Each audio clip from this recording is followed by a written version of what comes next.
Happy 4th of July! And to celebrate the birth of the United States of America, I thought we would take a look at the birth of Captain America.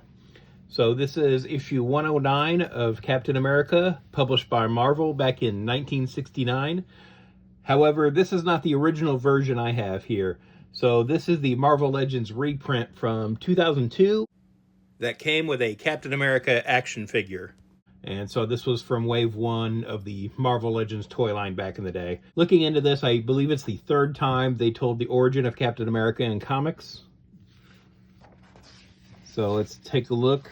So yeah, this is the later reprint, so we have ads appropriate to that time, not the original. So this isn't quite like a facsimile edition that republishes all the old original ads and things like that.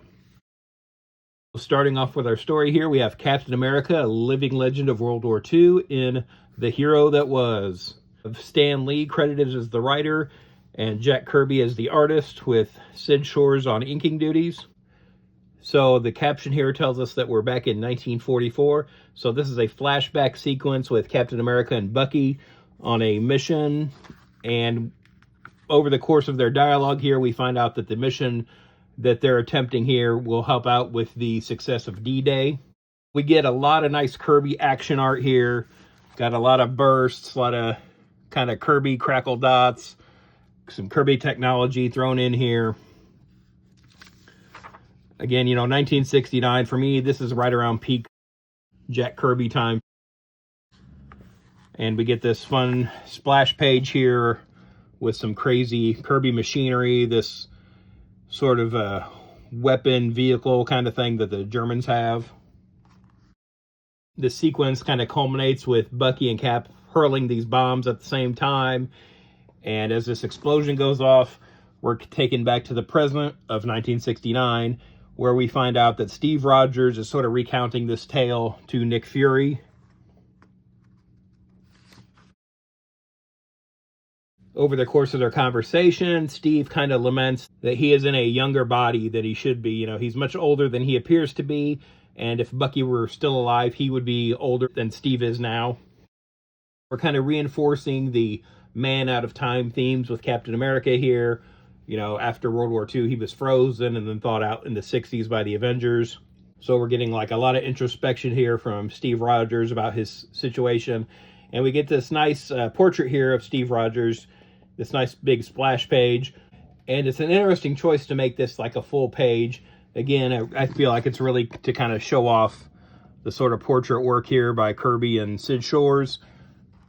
But considering some of the action that we have later in the book, it is notable that this is where they chose to do the splash page. During their conversation here, Steve starts to tell Nick Fury about the experiment that led to him becoming Captain America. We're flashing back again to Steve trying to enlist in the army and being rejected because of his frail size. The doctors tell him that he won't serve in the military. Then he's approached by this colonel who overhears his situation and asks him if he wants to volunteer as a human guinea pig in a deadly experiment. Yeah, that sounds reasonable when a stranger comes up to you and asks you to volunteer for a deadly experiment. The colonel takes him here to meet Professor Reinstein. Not Einstein. This is not Albert Einstein. Don't get it confused here.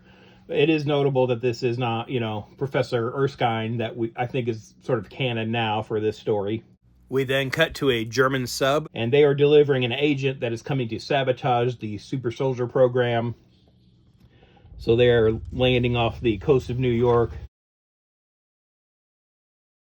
and equipping their agent to go off and sabotage the program. Meanwhile, we have Steve and the professor traveling to a little antique shop in the middle of town.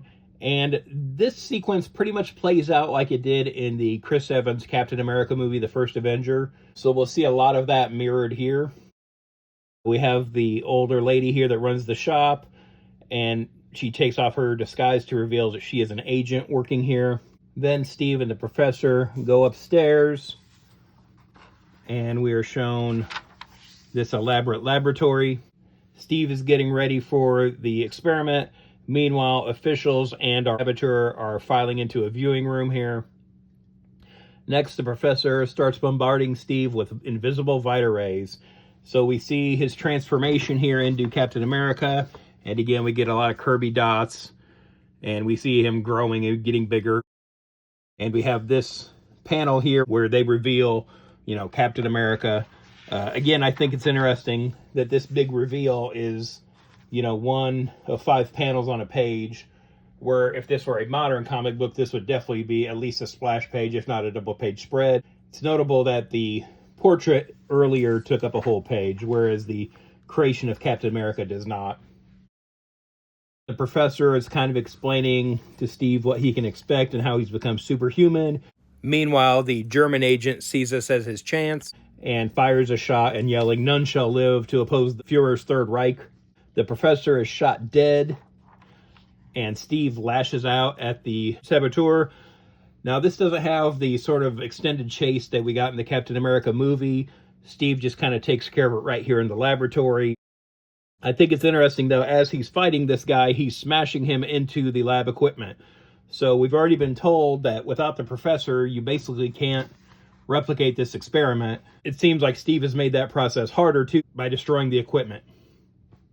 So yeah, maybe not the best move on Steve Rogers' part.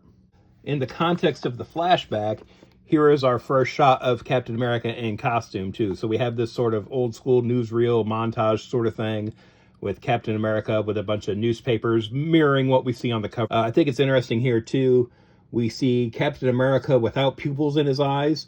Now, again, this is a pretty standard superhero sort of trope. We don't really see that with Captain America very often, so it's interesting seeing that here. I think there's another spot in the book like that, too. But again, not usually how Captain America is portrayed. And it's probably just because of the size of the figure on the page. I don't think there's anything more to it. Then we get Steve's sort of new status quo after the experiment. So he enlists in the army as a private, and he says he is a first-class foul-up. So it seems like we have Steve Rogers, private by day, and Captain America by night. Again, not really sure why the military would go through this. It seems like they really just wanted the secret identity gimmick for a superhero comic back then. And you can see why they, got rid of that in modern times. But this is also when he meets Bucky Barnes. And eventually Bucky stumbles into Steve in his Captain America costume and realizes who he is. And then they become partners, so Bucky becomes his sidekick here. We see the sort of bubble clouds fading out. We're back to present day with Steve talking to Nick Fury. Steve thanks him for coming by and just letting him get some stuff off his chest. And Nick tells him he just needs to go out and have a few laughs. And Steve worries that, maybe he's forgotten how. An interesting thing we get here is for the little tease for the next issue is, shall Bucky live? No, Bucky's dead. We established that a few times here in this issue, that Bucky did die during World War II. As older comic fans know, the saying used to be, only Jason Todd and Bucky stay dead. Nowadays, both of those characters have been back for quite a while, but especially back when this story came out, Bucky was dead. I believe the Bucky that they're referring to here is Rick Jones becomes Bucky for a while. So I think that is what happens in the next issue. I don't have that one, so I'm not 100%, but I'm pretty sure that's the timeline we're dealing with here. So then we have a Marvel Bullpen Bulletins page.